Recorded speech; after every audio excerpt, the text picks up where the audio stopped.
film it becomes the subject of the picture. Yes. This is true.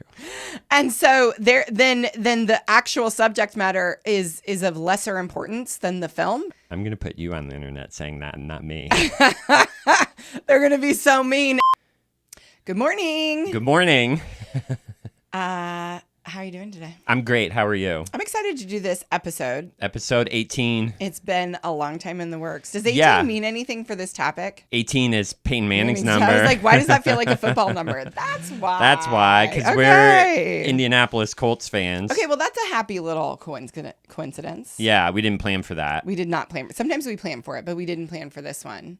Yeah. I just felt like 18 is a significant number in football, and it is. It is. Our favorite quarterback. That's right. This is Photography is Nothing, and I'm Courtney McCracken. I'm Zach Dobson. This is a podcast, a video podcast. Yes. About photography. Right. And this week's episode.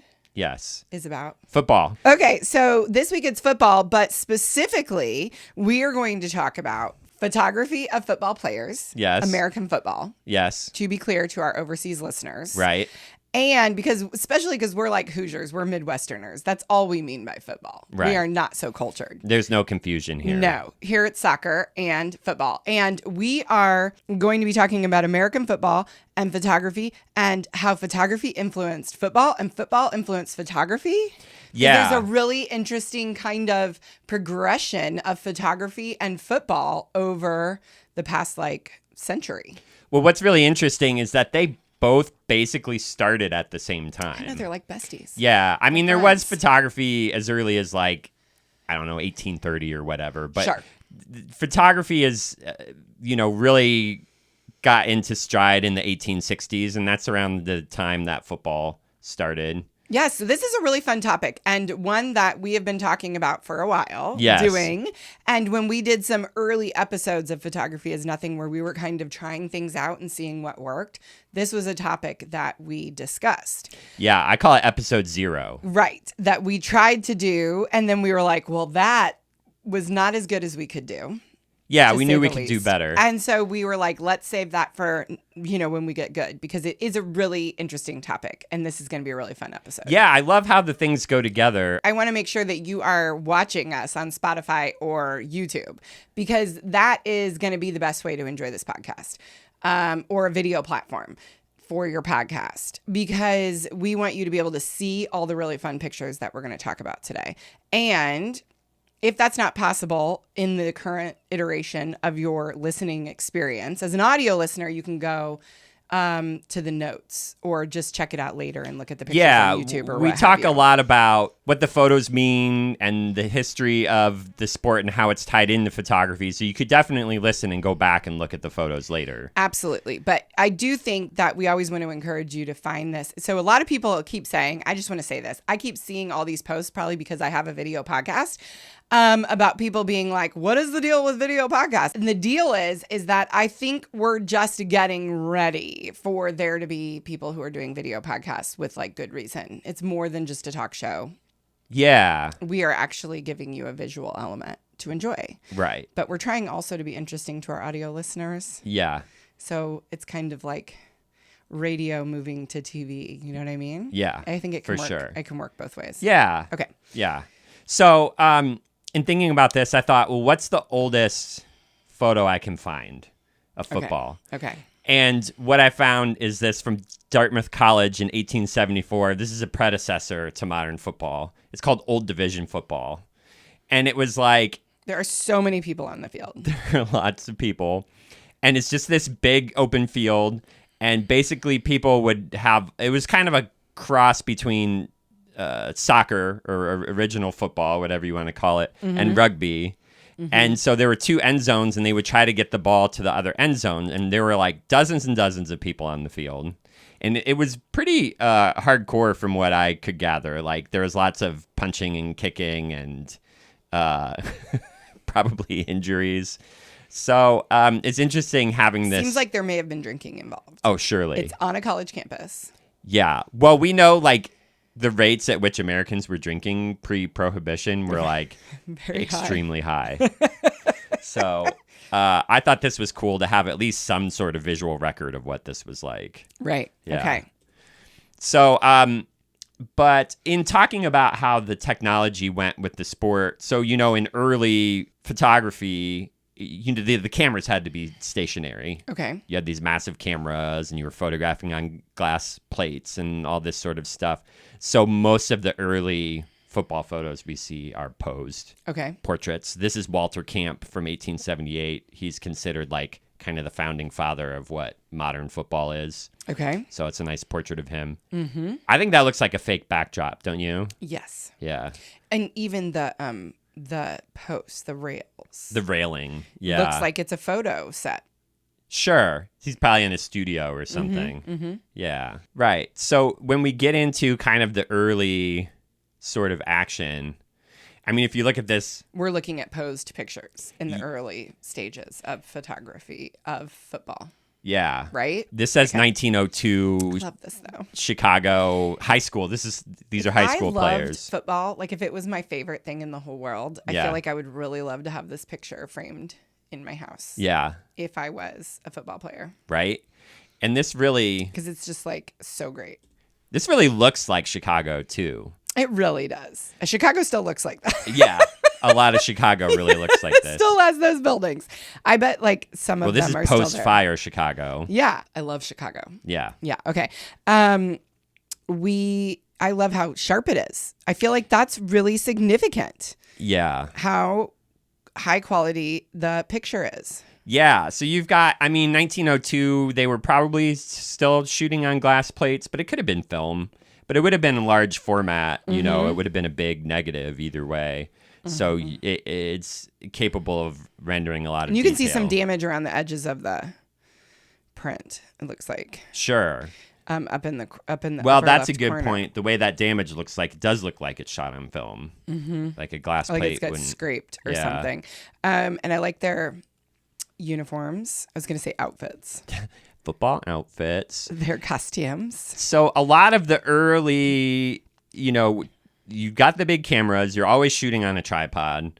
So that means you're going to be on the sideline, stationary, kind of waiting and hoping for the action to come by you. So we're in the early teens with some of these photos. Some of these guys are not wearing helmets. Some are. Some are not. Very interesting. Yeah. Okay. I love this one. Army-Navy game at the Polo Grounds in New York, 1916. Okay. What I love about this is you've got action, but then you've also got a real great sense of place. The Polo Grounds were, in this era, the Yankees played there. This is pre-Yankee Stadium. I love the ornate, kind of detailing on the... Yeah, because it's polo. Yeah. It's fancy schmancy. I can't say that. Yeah. Fancy schmancy. Yeah. Yeah. The stands are so high. Those people are so high, with nothing below them. Right. I feel like that's not safe. I would love to see... It should be another row of people in between. Yeah. I would love to see how the photographers actually worked. Because what I'm envisioning is these big cameras on a big tripod.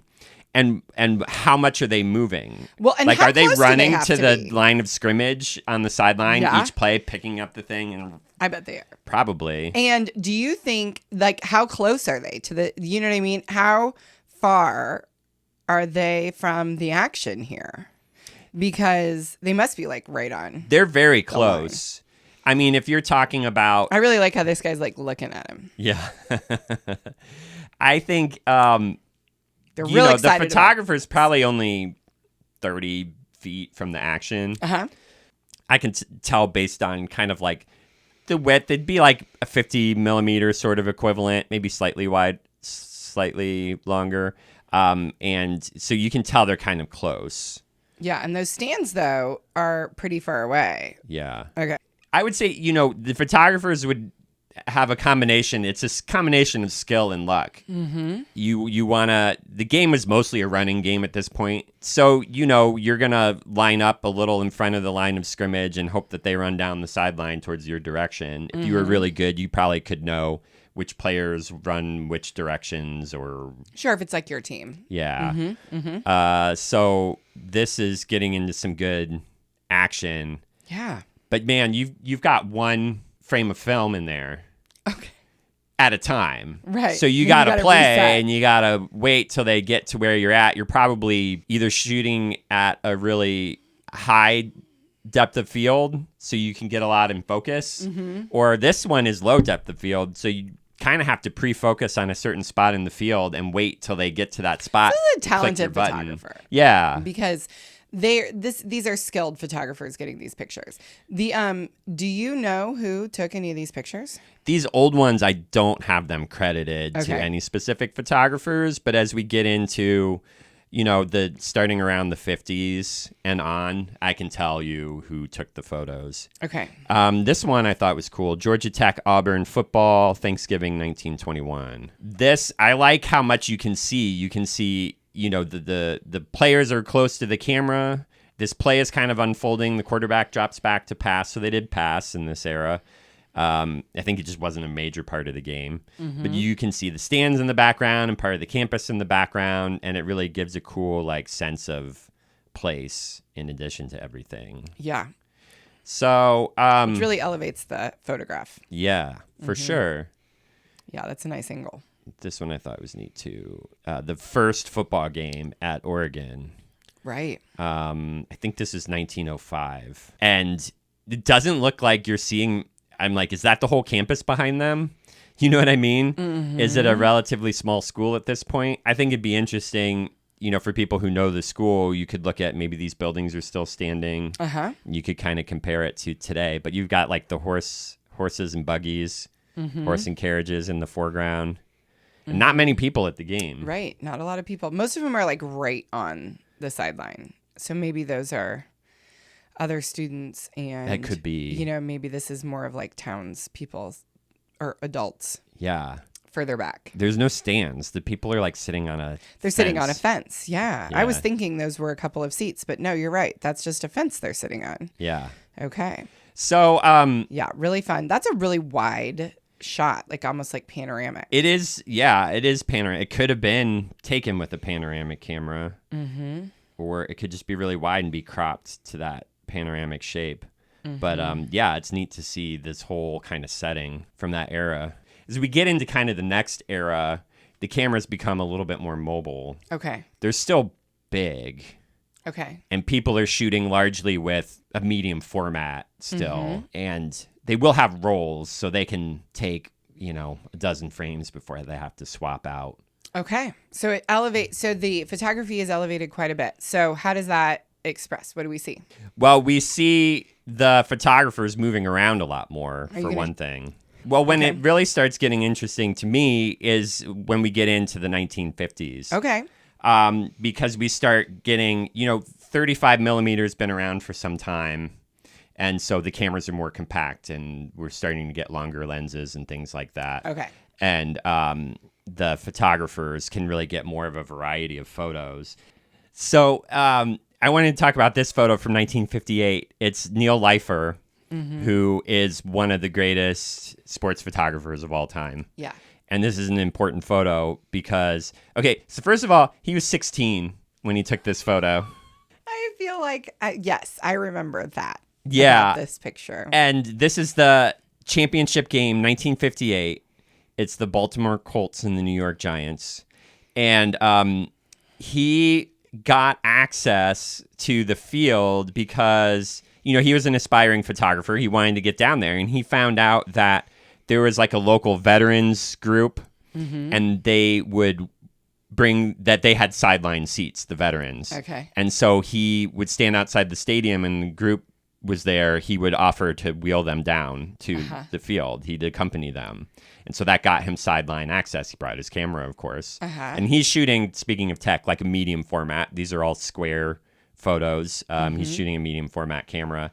And so he's down there with the veterans group taking What year is photos. this? 1958. Okay. Yeah.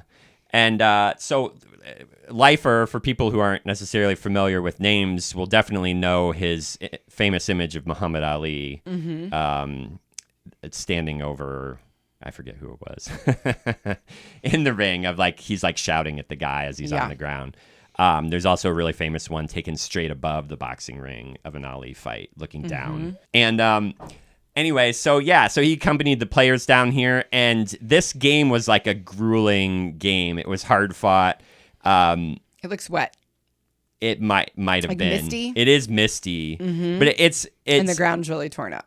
So this accomplishes kind of like a rare feat in my mind. It's a beautiful photo of a pivotal moment in an important game. Okay, so pretty Something special. I remember from my newspaper days is a lot of times the writers and editors wanted photos of, somebody shooting the game-winning three-pointer, but the photo itself just looks like somebody shooting the ball. Mm-hmm. There's nothing really that sets it apart. Mm-hmm. But this is everything, because this was the first game and maybe the only game that ever championship game that went to overtime. Okay. And this was sudden death, and the player Alan Amici is running it in to score the game-winning touchdown. Okay. And so it's a really great photo of a great moment of what some people call the greatest game ever played. Okay. And he was 16 years old when he took it. And he took the picture. When I saw this photo, I came across Neil Leifer has the contact sheets. So the contact sheets are all the images that the photographer took in a series. Mm-hmm. And so I was looking at these, and one of my takeaways was this image right here. What do you notice about this image? This guy's on the field. The photographer is on the field in the end zone. Yeah. Yeah.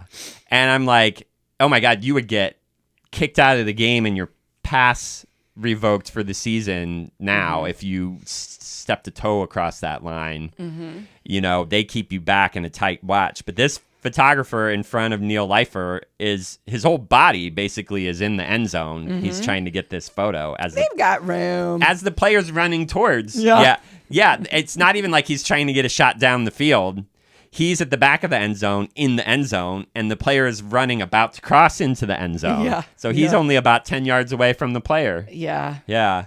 So I really that's what's so cool to me about seeing the other stuff. That's all things You that kind learn of get about- lost to the Yeah, if you're only picking the time. peak moments, you might miss some of these other details. that really make up the whole story. The whole scene. Yeah. See what other photographers worked like, see what other people on the sidelines were doing. I mean, I like the way he's dressed. Yeah. Right? He's a professional. Yeah, he's got the overcoat. He's dressed for it. I mean, that probably would have been his only coat. I mean, if we're I'm being sure. honest, that's the only kind of coats there were.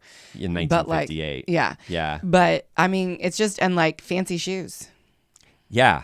And this is why I'm against deleting photos. I know, as you should be. Stand by it. Especially if your Don't work give up is your in a copyright documentary. and don't delete your photos. Don't delete your photos. Yeah. Yeah. What if you have a interesting. child later on? They're going to need your pictures. Yeah. So That's he so cool. he went on to do a lot of other really interesting things. This is him with I think it was a 4,000 millimeter lens that the I think the TV cameras used at the time. That was really interesting. He used a lot of tech in his photos. Sure, because he was young. Yeah. And he would mount remote cameras. Yeah. Like directly above. This is 1968. Okay. This photo, talking about the tech again, this is 1962. Yeah. And this is like, looks so modern. Yeah. It looks so like right now. It really does. I mean, maybe like it's at least, very modern compared to 1962. It almost looks like you're looking at a frame from a film that's made in modern day. Right. Yes. Yeah. Yeah. Exactly. To look like it's taking place in the era. Yes, because you can see the era appropriate. And what really stood out to me about this photo, it looks like the 49ers and the Packers, is how close the camera is to the action. And you can tell because of the wide angle. So at first I thought maybe this was like, I don't know, I couldn't figure out what was going on. Like almost on the goalpost. And it is. It's on the goalpost. It is, yeah. If you look down in the lower left, you can see the shadow of the goalpost. I can't imagine them letting somebody mount a camera on a goalpost these days. No, and also like, that's pretty risky for your camera equipment. I think it is, yeah. So- But it's worth it. I mean, when you're shooting for like Sports Illustrated and stuff. Sure, it's not your equipment, maybe. Yeah, or Or it's, you have insurance. Yeah, right. Yeah. So he did a lot of amazing things with. Is there camera insurance at this point? I That's wonder. a good question. That's interesting to think Yeah. about. Okay. Yeah, because that obviously affects what people are willing to do and can do. But he was very daring. I think it's he really pushed the His technology forward. Yeah. Using things. Did he? So he photographed all sports. He did. Yeah, okay. He photographed Ali a lot. So he did a lot of boxing. He did baseball, a lot of football. A little bit of everything. Okay. Those were kind of his main ones. Speaking of the technology, he had another photo from baseball where he and his dad helped him. They put a camera under second base of a baseball game. How? They must have dug a little hole out. Okay. And put it under the bag and run a wire. I don't think they would have had wireless at the time. They must have run a wire in the dirt down to like the dugout or something. And there's a famous photo of the player sliding into the bag. And he got one shot, and then the player sliding into the bag kicked the whole apparatus, and it was out of commission for the rest of the game. Oh, my gosh. Okay, well, we got to do something with that picture. Yeah. I want to look at the first Super Bowl. Okay. So this is 1967. Okay. The Chiefs and the Packers. This is from Life magazine, so they had several photographers there. So we'll name, the photographers with each of the photos. Okay. But what I like about here is what you start to see in these photos are, it's not just all action images. You start to see, this is, I think, before the game with the Chiefs player standing off to the side and all the Packers off in the distance behind him. Fletcher Smith, photographer Bill Ray. Bill Ray, I like his photos a lot from this game. So you see a lot of what it was like on the sidelines, and it'd be easy to dismiss some of these in the time as maybe feeling unremarkable, just players standing around. But when we move forward in history, it's really interesting to see what they looked like, what their haircuts are like. I know, they're all like coiffed, like they're done. Yeah. Their hair is done for the game, which is really interesting. And definitely, and also they don't have their helmets on and stuff. And I feel like now we see players waiting to enter. That's them waiting to enter the stadium.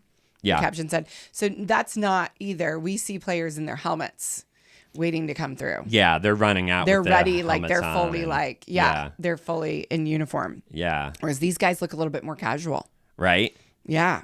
The action, was hard to catch because they're shooting with longer lenses, and you can tell by how like compressed the images are, how narrow they are. Can we talk about all those empty seats? Yeah, there are a lot of empty seats. That's interesting too, and it creates a great backdrop. Yeah. For the picture.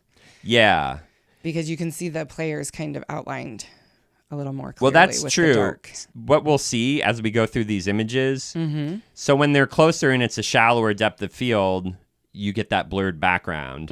But a lot of the camera technology at the time, a telephoto lens is going to be a higher aperture than it is today. Okay. So it might be like a 5.6 or an 8, which is going to give you a lot more depth of field than a 2.8 lens, which is what they're using now. You get into images like this one. Sure. And it's high depth of field. So you have the quarterback, Bart Starr, and he's in the foreground, but you really...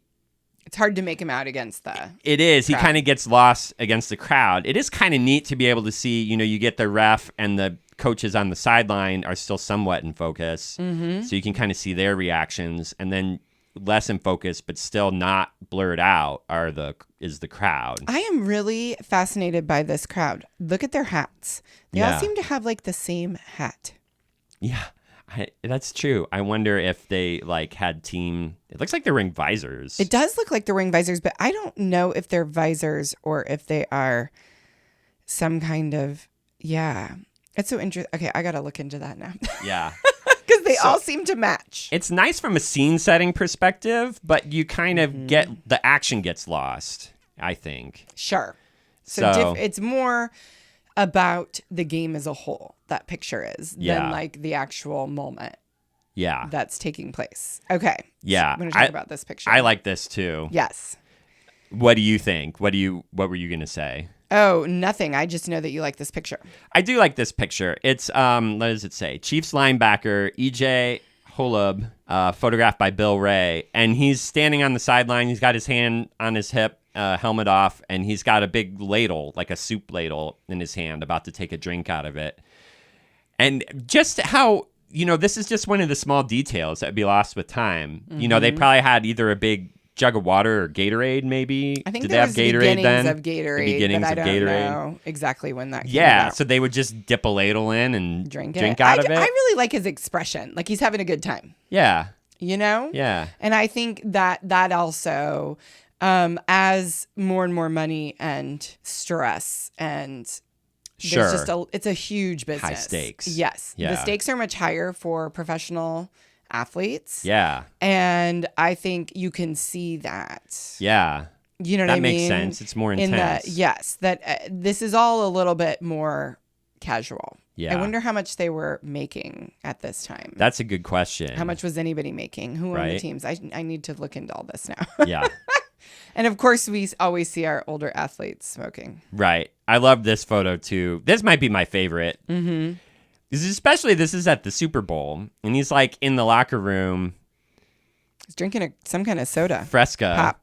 A Fresca. He's got a Fresca. He's sitting in a chair, a folding chair, smoking a cigarette, taking the drag off this cigarette. Mm-hmm. Chiefs quarterback Len Dawson. Yeah, it's really like this time and place and era. It kind of summarizes to me like what this whole era of football. I mean, and this is the magic of photography, right? Is that the fact that it's still, I think, really even more so makes it feel like it's historical. Yeah. Right. Like it's just like it's literally just like a split second of time. Yeah. Yeah. So very cool photos. Really I'll put up links to these. Another one I wanted to touch on from this era, because we're going to talk about this photographer later too, is this was even before the Super Bowl. It's the same era, but it's a few years earlier. Mm-hmm. This photographer, Walter Iooss Jr., talked specifically about this photo, Baltimore Colts. He took this when he was 18. Mm-hmm. So these photographers getting a really young start. Well, maybe they valued football in a way that the more established photographers did not. Well, that makes sense. Yeah. Yeah. Because they're growing up with it, whereas the older guys would have grown up more with baseball. Yeah. Mm-hmm. So this photo he talked about, he said he was using a 180 millimeter lens. Okay. Which would be manual focus. Okay. So imagine being like so zoomed in. And when the action's coming towards you, if that's the only lens you have on you, that's why so many photographers, if you don't know, carry so many cameras, but for the audience, that's why, because when the action's coming towards you and you need to switch from a telephoto to a wide angle, you gotta have another camera. You can't switch the lens out. So he said the action was coming towards him and he's like walking backwards. He's backpedaling because they're getting too close to him, and he's trying to manual focus while backpedaling. And this was like a big play in the game, and the receiver kind of bobbled it and caught it. He did catch it, and he said he was on the train after the game, and the other veteran reporters and photographers were like, "Hey kid, did you get that shot?" And he's like, "I don't think I got it. I didn't get it." And then he got home and he processed the film, and he got it. It's sharp. It's right in focus. You see the great. Player's like pinky bent down as he's trying to like reel this ball in. So that was kind of the type of stress that the photographers of that era had to deal with. So Walter Iooss, probably one of his most famous photos is this image of Joe Namath poolside.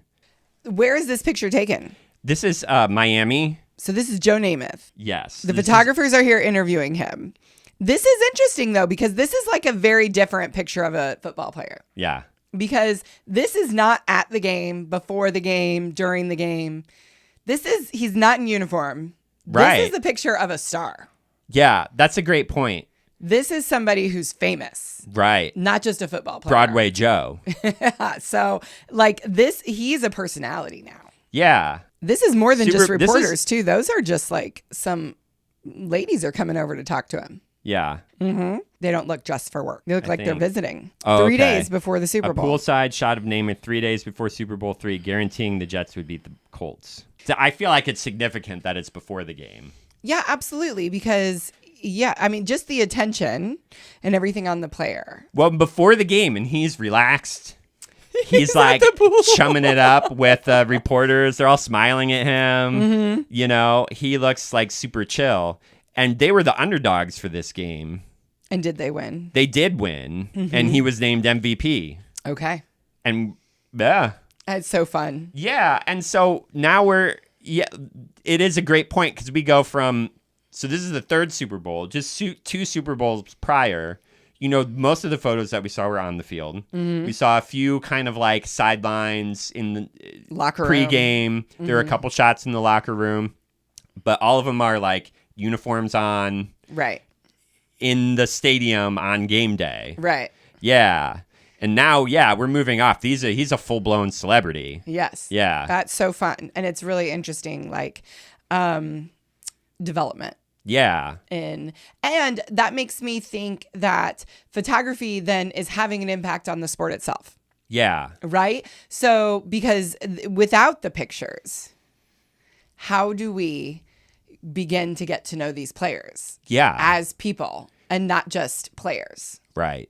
You know? Yeah. And so the photography of the players is creating the celebrity around sports stars. Yeah. You know? It's driven by the photographs. Yeah. Yeah. And so, especially because that, like, even if you hear the story like, oh, he's guaranteeing to reporters that they're going to win the Super Bowl 3 days before sitting poolside, the description of that is not the same, does not drive home the point. Like you're saying, he's like he's in a bathing suit. Yeah. He's not poolside. Like he is lounging. Yeah. I mean, presumably. It may have been Right. part of his whole like shtick. Yeah. Right? And it was a performance. Yeah. He could have been out there for like 30 minutes. But like, Right.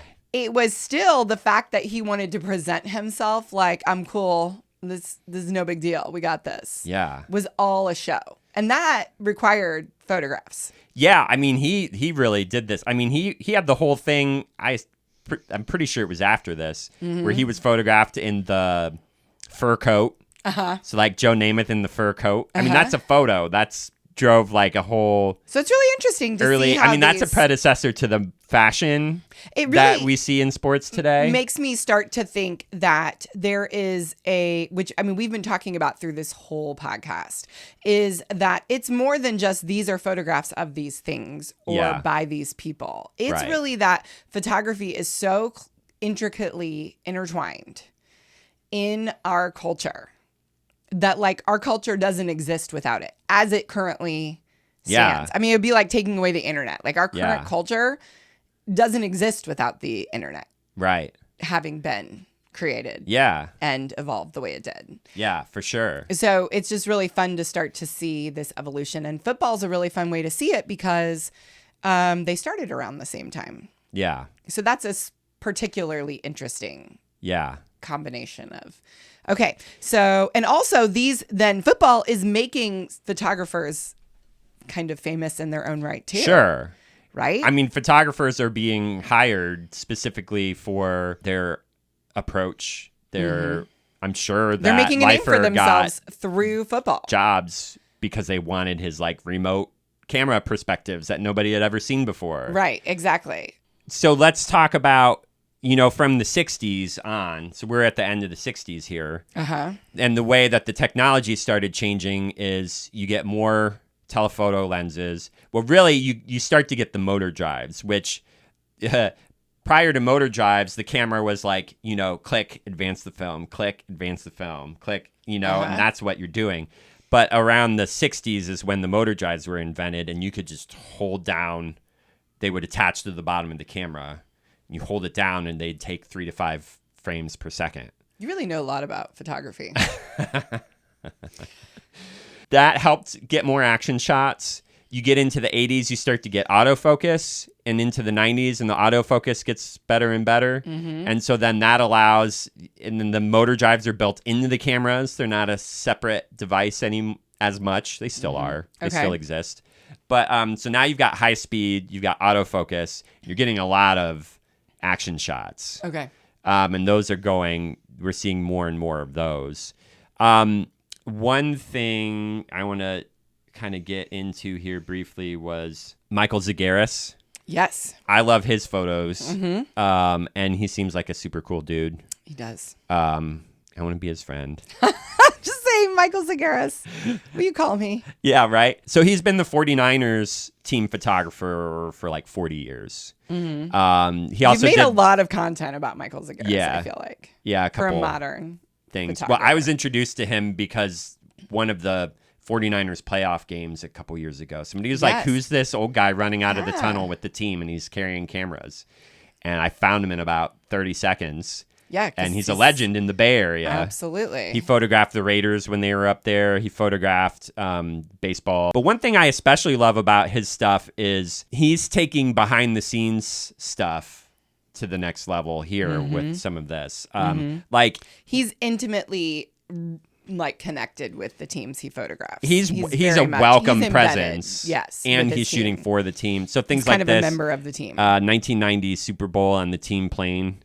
Like the guys like playing cards and gambling. So now we're like what you were saying earlier. We're out of the stadium. We're out of the locker room. Yes. And we're also seeing what's happening, like life on the road. But he's really capturing more. I love that picture. Yeah, Joe Montana walking alone, like down the absolutely tunnel. These photographs now are really creating the enigma around the players, the myth and the legend. Yeah. And he did so much with Montana. Yeah. I mean, most of the great photos you see of Montana, candid photos, are Michael Zagaris. So it's this kind of, a lot of his stuff has this documentary feel. I really love that. Yeah. The player's getting his knee taped and he's standing on top of some sort of equipment cart and he's too tall. So his head is in the ceiling of the drop ceiling. Yeah. So I love seeing more of this kind of stuff. So the camera tech helps with this because you're not so obtrusive with a big camera. Most of these photos are available light that we're seeing. Not the team gambling obviously has a flash, but these other ones, so you're able to hang out and you're not getting in people's way and you're being unobtrusive and you're not flashing them with bright lights and stuff. Okay. So that's where we get this tech. So we're going up the 80s and the 90s, and I know you like this photo. It's 1990 or 91. Okay. And I like this photo because it looks like my childhood. Is that what I said? Yeah, pretty much. I can see it. Yeah. This is the football we grew up with. So I feel like, we're back to Walter Iooss, and he really, in the late 80s, early 90s, started doing a lot of this sports portraiture. Yes. Where it's kind of like fashion photography with athletes. Yeah. And we start to see like the hero shots and stuff. Yeah. It's highly like stylized. Yeah. It's, very lit. Rich colors, lit. Yeah. I love the colors though. Yeah, they're great. They're cozy. Yeah. And so there was this, I was a big time sports card collector as a kid. And in the 90s, they had this series called the Iooss Collection. Yeah. And I didn't know what that meant at the time. I thought the I was a lowercase L. And I thought that it was like the Lost Collection. Yeah. And I was thinking like gloss. I was like 11 or 12. And I liked them because they were like beautiful photos. And it was kind of like precursor to me getting into kind of how you see these little like inklings of who you're going to be. Yeah. You know? I was really drawn to the photos of them. I still have a couple of the Everybody cards, else is like, I collect it for the players. And you're like, I collect it for the photographs. Yeah, right.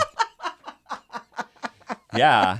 I mean, The the signs photos are have there. a big impact. Yeah. I mean, the like photos that are famous what they are. photo of Bo Jackson where he's wearing he has no shirt on. He's wearing shoulder pads, football pads, and he's got the baseball bat behind his back.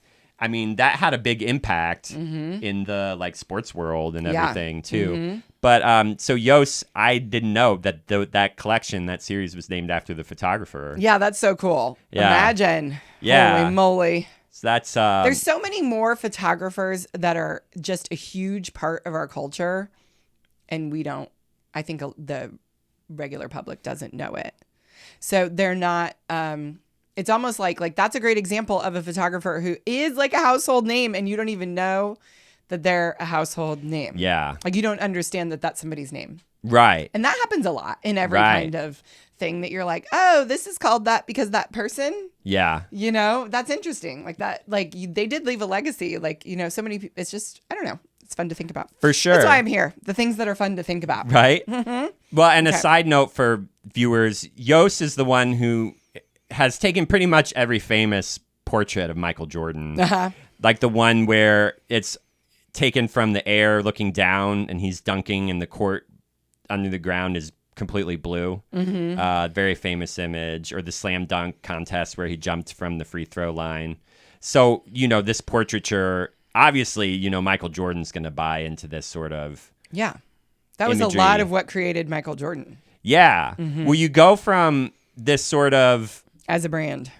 the Joe Namath photo lifts the like kind of celebrity, but I feel like Iooss's like later portraits kind of even go beyond that. It's like making them like They're heroes. they're heroes. They're like gods mythological. among men, yeah. Iooss also took that famous photo that's referred to as the catch. Dwight Clark. This was, I think, the NFC Division Championship. This is one of those things. So much of sports photography is like luck meets preparation. I mean, he happened to be standing right in the correct corner of the end zone that was going to But he where the probably player comes knew in. that that's But- where well, the player was going to come in. That's a great point. I mean, That that's one of their plays that they're... if you're very familiar with the team, you might know who throws to whom in what scenarios at what time. Yeah. But for it to then be the catch of the game and you're able to capture it and it actually like, you know, if he dropped the ball or even if he caught it, but it was like a close catch, like to the chest. Wouldn't be nearly as interesting. Wouldn't be nearly as interesting. The fact that he's coming towards He's the reaching. camera and you see the face of the defensive player like trying to stop him, like that really, the way that it plays out, like any one of these things, like a split second in timing, Absolutely. really changes the whole photo. So now, Yes. what are we looking at with sports photography, with football photography? What's happening Sure. now? Well, the digital era has really changed so much. I mean, first of all, you can obviously take a lot more photos without the limits of, 36 frames of film. And you can fit thousands of images on one memory card. And the cameras are so fast, you're taking 14 plus frames per second. A lot of the time. And the focus now, especially with the mirrorless cameras, I was just blown away when I first tried like a high-end mirrorless camera and how fast the focusing is. And the focusing will track people's faces. It'll like lock onto somebody's eye and follow them around. And so just the percentage of good photos that you can get, action photos, are so much higher because of this technology, which I think is a great thing. I don't think, obviously it's a very specialized skill to be able to manually focus a 180 millimeter lens. Yes. But I don't think there's any virtue in just doing things the difficult way. Sure. Just because it's difficult. Yeah. And so now... Unless that's just what you really enjoy. But that doesn't mean that anybody else needs to enjoy it. Right. And I just bring that up because it's just a common thread that you hear through the photography It's just a community. totally different topic. That's the thing that always bothers me about the photography conversations around which gear or which technologies you're using or anything like that, is that it's just a completely different topic. If you're concerned with film or you're concerned with manual focus or anything, then you are talking about manual focus. You are talking about film. Yeah. And that is a whole different kind of photography. It is. Than digital photography. And they are not the same. And they shouldn't, it's apples to oranges. It really is. And people I'm going to start swearing. I had to cut myself off. people Who flipping cares? Yeah. It's so dumb. It's like different kinds of parenting. It's different kinds of clothes. It's different. They're not the same. Right. It's so dumb to have that conversation. It is dumb to have that conversation. And this is something I've been thinking about lately, is the fact that people always mention how film photography forces you to slow down. But what if life is fast? Yeah. What if you're taking photographing pictures of sports? your kids or sports or like anything that's happening in real time and you want to have an actual picture of the thing, then like it really has to do with, does film lend itself? I mean, I think in a lot of ways, film it becomes the subject of the picture. Yes. This is true. And so then the actual subject matter is of lesser importance than the film, because you can't photograph the subject on film. I'm going to put you on the internet saying that and not me. They're going to be so mean. And I am okay with that because I actually feel really fine about it. Like I love it. I love the idea that someone out there loves taking pictures on film. Amazing. Right. That's like somebody making their own clothes. Yeah. Amazing. Right. But the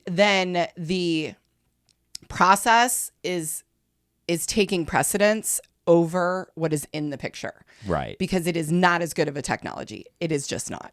Right. I want to be able to appreciate a photo, and the fact that it was shot on film or digital shouldn't affect, to me, I mean, I think that there's, like it or not. I think that there's like impacts where you're like, hey, this lends itself really well to film. Yeah. This subject matter. Sure. But most subject matter does not. If it did, everyone would still be shooting film. Right. The fact is that we can actually, what we all want to see as a culture, as a society, we want to see real things happening in real time, quickly being brought out to us. That is what we want. Right. That's why that's what's happening. Yeah. And so it's just not lending itself to the subject matter. Well, I think, just with don't sports, need to develop and possibly ruin pictures of my babies. Yeah. I want to have the picture of my baby. Yeah. Like I can think about, as a photography student, just how much film gets ruined. And, it's gone. Yeah. The picture's gone. That's Right. not more important to me. Yeah, I mean? and it depends on the intention. Because of what I would what it rather is. have, the picture. Just like the best camera is the one you have. And most people cannot access film anymore. Right. And so to me, that's where I land. Yeah. I'm egalitarian. I want people to shoot pictures. Yeah. I want my kids taking pictures. I'm not paying for film for my kids. Right. Holy hell. So what I think with this is, so any one game, you're going to have like dozens and dozens of great action photos. It still takes, obviously, knowledge. You can't put an amateur on the sideline with the latest cameras and they're going to get great photos. That's not going to happen. You still have to understand the sport. You have to know the angles. You have to know where to be because of what plays they might run in order to increase your chances. You have to be great. You have to have the knowledge. You have to be able to do it all. The technical side of it has gotten easier. The knowledge is still, you need a lot of it to be good at it. Well, especially because it's more accessible. Okay, well, that just makes it more competitive. That's true. Yeah, it is more competitive. And I think you have to work really hard to be able to differentiate yourself as a photographer. Mm-hmm. So you do see photographers creating like very artistic images within sports. Like they're shooting through things and like really layering stuff. Like an artistic photo, like this image here. I remember this one. The player coming out in the tunnel, and you can see it's the mural behind him. There's the face of a they're lion. They're repeating colors, but it's dark to light. I mean, it's a great picture. So you got to create these sorts cow. of like artistic or great moments to really stand out. Yeah. And so you can't tell me that that's not just as hard. Yeah. It's just as hard. And I mean, and at this level too, this is very expensive gear. It is. Like, so if you want to be a snob, you can still be a snob. Any one photographer probably has $40,000, $50,000 worth of gear on them on an NFL sideline. So, so you've got to like find a way to separate yourself with your really cute picture. This of the little girl. The girl. Who's that? The player? Uh-huh. I don't know who the player is. Okay. I can look it up. Ed Zerga is the photographer. Okay, Ed Zerga, nice picture. I'll put the caption info on the screen. Mm-hmm. But so I think, another way that people can differentiate themselves these days is going to this documentary style of photography. Mm-hmm. Like, show us what's happening. Show us what you can only see. That's what you always say, right? Yeah. Where's your particular point of view? Right. And so what's, you've got the stuff with the players and the players pregame and on the sideline and in the locker rooms, but like also what are their lives like off the field, outside of the stadium, or even during the games? Like what's the fan experience like? Yeah. Going up in the stands and showing what it's like to be there, who the people are, what they're dressed like, what the moments are happening, and really looking to tell the story of the era, because again, a lot of what feels normal or average to us these days, when people are looking back in 50 years at photos from this era, what we can't even know what they're going to be interested in seeing. Right. Absolutely. What they think is when they're looking back. Like, look at all the people who are wearing glasses. It's 2025 and people are wearing glasses. Like, everyone just instantly has their eyes corrected at birth or whatever kind of weird stuff is going on. Cell phones. Yeah. The cell phones always date, pictures. Yeah. And everything. Yeah. And cameras. Any kind of technology dates an era really quickly. Yeah. Whether it's the helmets. Right. The uniforms, the shoes, or like you're saying, cell phones, glasses, clothes. Yeah. It's fun. It's fun to look at, and it's fun to kind of imagine yourself there. Right. Absolutely. Yeah. So that is, I think, the future is you've got to do what you can do to show your own unique perspective and vision. Yeah. Yeah. I think that this is really fun. Yeah, for sure. While we're here, I should say that I saw somebody say the other day that the Colts should get the best attitude as a team and as a fan base for hanging in there through the biggest disappointment of a second half of a season that any team has ever, but with the best attitude. Yeah. Everybody's still in good spirits. We're all like, I guess this is just the way it is. We got Phillip Rivers and his 10 kids back in Indianapolis. Is he really have 10 He really kids? had. I made a joke about him having us. so many kids. And Henry was like, well, how many kids does he have? I'm like, I don't know, like 7. And then I Googled it. No, it's 10. 10 kids. 10 kids is a lot. Yeah. God bless his children's mother. Yeah. He's like 44. Because we know he's working. Right. But she had to carry and birth those babies. So God bless her. Yeah. And yeah, I'm always impressed because I know that having 5 kids is a lot. Yeah. I can't even imagine. Cannot even imagine what that would be like. Won't even try. No, thank God they're rich. That's what I always think. Right. Because otherwise, how do you even do that? You have to have a much bigger house. Yeah. That's a whole thing. But anyways, I wanted to thank our son Henry for lending you his Colts jacket. Yeah. Which we got to see that. We got to see the back of this. Okay. Yeah, this is and this was something he was gifted from one of his friends last year because he's a big Colts fan and his friend had it's from their grandfather. Yeah, very special. Yeah. And all of my Colts gear is in disrepair, so I didn't wear any Colts things today. But we are Colts fans, and it was a good episode. We did it. Like, subscribe, tell your friends. Yeah. I love how we really tied in the history with the technology and I think it's an interesting listen for photographers and also for people who are interested in football or like culture. I know. History. Yeah. The modern tell all history your of the friends. US. Tell your friends, tell your foes. Yeah. Tell the Fae. Yeah. As far as I'm concerned. I mean, I don't know. Maybe that was dangerous. Don't tell the Fae. All right. Good job. Everything is still recording. That might be my new tagline. Tell your friends, tell your foes, tell your Fae.